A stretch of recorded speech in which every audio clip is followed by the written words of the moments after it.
Hello, everyone. I'm Kawaljeet, and welcome to Finding Finance, the podcast where we delve into the different subfields of finance. This podcast aims to help high schoolers who are contemplating a career in finance and business understand the different paths in the world of finance and help them find which path interests them the most. Our esteemed guest today is Miss Kawaljeet Ahuja. Miss Ahuja has been a seasoned 7-Eleven franchisee owner for the past 27 years. She and her stores have won several Retailer Initiative Awards for their great performance and for helping the community. At one point, she operated 7-Eleven stores and currently has 35 employees. Founded in 1927 in the U.S., 7-Eleven is a multinational convenience store chain with a $30.82 billion market capitalization. There are approximately 13,000 stores in the U.S. and 85,000 worldwide. Our conversation today will focus on the business of franchises and how they operate. We will discuss the A to Z's of franchises. I hope you enjoy our conversation with Mrs. Ahuja. Mrs. Ahuja, thank you for joining us today. It is a pleasure to have you on the show. Let's rewind a bit. Where did you grow up? I was born in Mumbai and completed my education in accounting and auditing from a very reputed college named NM College of Commerce, and moved to Delhi after my marriage, soon after completing my degree. What kinds of things fascinated you as a student? Did you have any hobbies? I loved reading any material I could lay my hands on: magazines, novels, self help books, or comics. I still have a huge library of books. Do you have any favorite books? I do. Sidney Sheldon and Mary Higgins Clark. I must add them to my reading list then. You immigrated to the United States. What inspired you to come to the U.S., and what were the first years like? What was your very first job in America, and what did it teach you? The American dream of a better future for my children. The first few years were hell, trying to pinch every penny and working full days, then going home, preparing dinner and next day meals, laundry, cleaning, etc. Initially, we had bought a small mom and pop store, which was doing okay, and we were able to have some savings. Wow, I couldn't imagine what that was like. So let's dive into the franchise system. How does setting up a franchise work? So the franchise system works like this. It's a one-time franchise fee with monthly royalties or gross profit split for a proven business model, brand name, and operations system. What is the advantage of a franchise versus starting your own business, per se? So the franchise system provides you with proven models, branding support, lower risk, and faster profitability. What are the different types of franchises out there? Every industry has franchise models. The hotel industry, like Marriott, Holiday Inn, the convenience stores like 7-Eleven, Wawa, etc. And of course, my favorites, fast food like McDonald's and Wingstop. What are the different franchise structures? So there are different franchise structures like product distribution, which is selling specific products. Example, auto dealerships, like you have the Hyundai and the Teslas. Then you have the business format model, which is a traditional franchise, which most are familiar with, like the fast food chains, McDonald's, Burger King. Then we have the manufacturing part, creating and selling a product. Example, Coke sells syrup to bottling plants to produce who sell within their local areas. So it sounds like the franchise market is huge. Can you shed some light about how big the franchise business is in the U.S.? Market in US is about $940 billion with 850,000 establishments and 9 million jobs, which is huge. That really is astounding and large, to say the least. So moving on, you're an impressive franchise owner of several 7-Eleven stores. How did you get started with your first 7-Eleven store? So, on our first visit to this country, we visited a 7-Eleven store and were impressed by how busy it was. Happy customers sipping away Slurpees and loading their nachos with cheese and chili for just 99 cents. But reality struck when we found out the price to buy the franchise, and also that it was a 24-hour operation. My kids were small, which meant no family help. This was the year 1988. Then in 1996, a 7-Eleven store opened across a car and gift store, which was a big hit to us, and we lost a lot of our business to this 7-Eleven. So, as the saying goes, if you can't beat them, join them. And we decided to look into buying a 7-Eleven store again. Wow, that's a pretty funny anecdote to drawing you to 7-Eleven. What were some of the biggest challenges you faced in launching your business? The biggest challenge that we faced was how to come up the money that was required. So we got some from the sale of the card store, some from my parents, and some personal savings. Were there any other franchisee options you considered? Yes, we did. We looked into Dunkin' Donuts, we looked into Burger King, but nothing seemed as viable and exciting as 7-Eleven.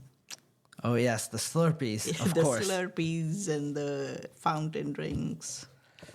What kind of training or support did 7-Eleven provide when you started?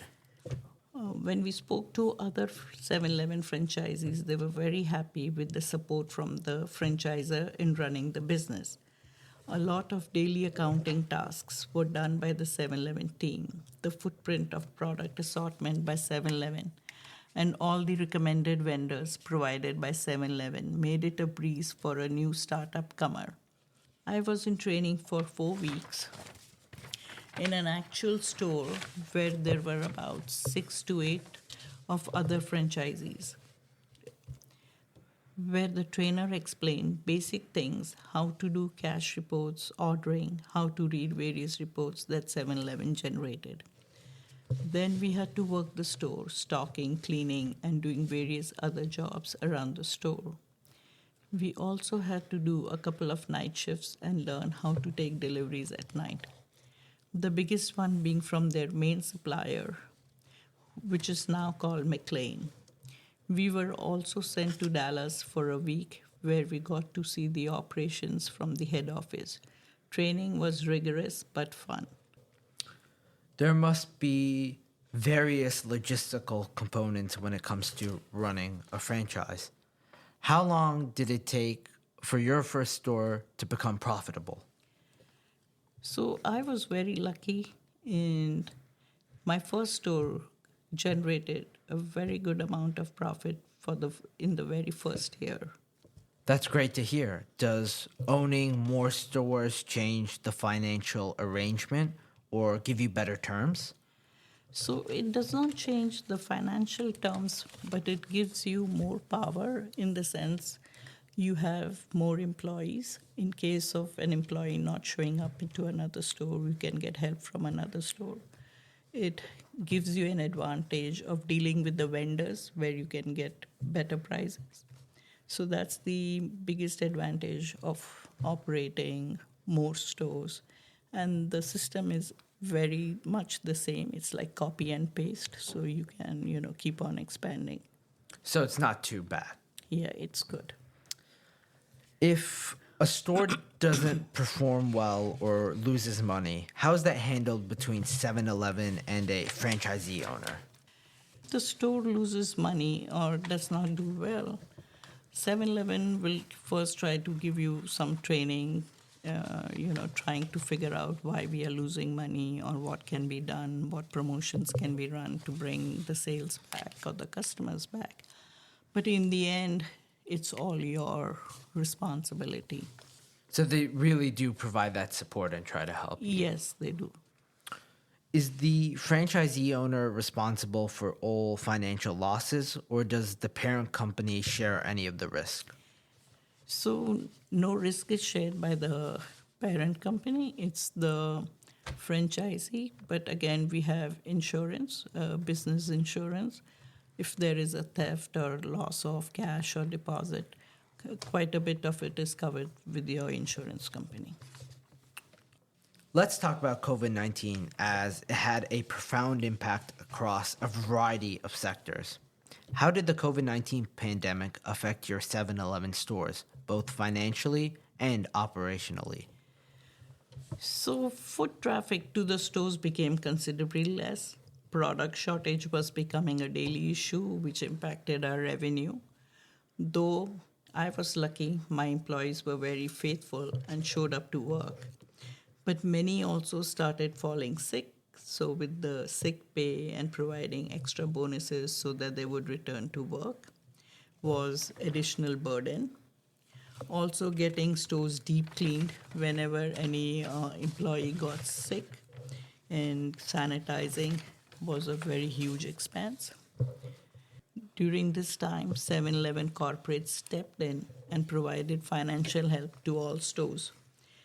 Huge screens were put up in front of the counters to protect employees and customers so that direct contact was avoided. So it did have a impact on your stores, both less foot traffic and product shortage and putting up new measures to ensure safety. Right. Were there any other changes you adapted during or after COVID 19?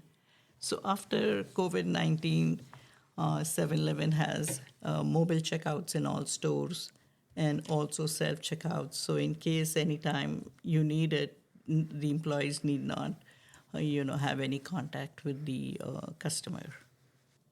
One thing after the pandemic that I really started to use was DoorDash. I love DoorDashing, my favorite food on a Friday night to start the weekend off right. Did you start using delivery platforms like DoorDash during the pandemic, or were they already part of your business? If so, how did services like DoorDash impact your sales or customer reach? So at that point, we didn't have any delivery services. No DoorDash, no Uber Eats, but now we do. We do have DoorDash, we have Uber Eats, and best of all, we have our own delivery system called 7 Now, which provides delivery within 30 minutes. So it really has expanded. It has expanded a lot. Along your franchisee journey, you must have experienced successes and challenges. What was the biggest hurdle to learning the franchise system? So actually, there was nothing hard about learning the franchise system, except that I had to get used to the fact that you need permission for any changes that you need to make in the store, get any outside fixture. But now all that is a piece of cake, and it's easy to follow. Yeah, must have really got into the flow, into your habit. It's Yeah, become a that's habit. what it is. What made you confident enough to open a second store, all the way to 4 stores now? So my first store was so successful that it made me so confident to open a second one, which I did in exactly 2 years, from 1997 to 1999. The second store was already there. The system is very good. It's just like copy and paste, so you can go from 1, 2, 3, and how many you like. On a lighter note, how do you spend your free time? What are some of your favorite hobbies? I love reading. I like to watch all the soap operas, and just go to watch a movie or a concert, and that's all that I do. So some nice relaxing activities. Yep. Now for the question I ask every guest on my podcast. For kids in high school and college looking to enter the world of finance, what advice would you have? I would say that getting a very good education and degree is the first thing that anybody should have. Any field that interests you, do internships, do voluntary work. You want to be a doctor, work in a hospital, work in a a medical office, in your part-time, do part-time jobs in whatever you want to do. You want to be a lawyer, you want to be a doctor, you want to do business, work in a store, and see the deep end of everything. Thank you so much for talking about 7-Eleven and the franchisee journey and for your insightful and impactful advice. Thank you for being on the show. Thank you for having me. Thanks for listening.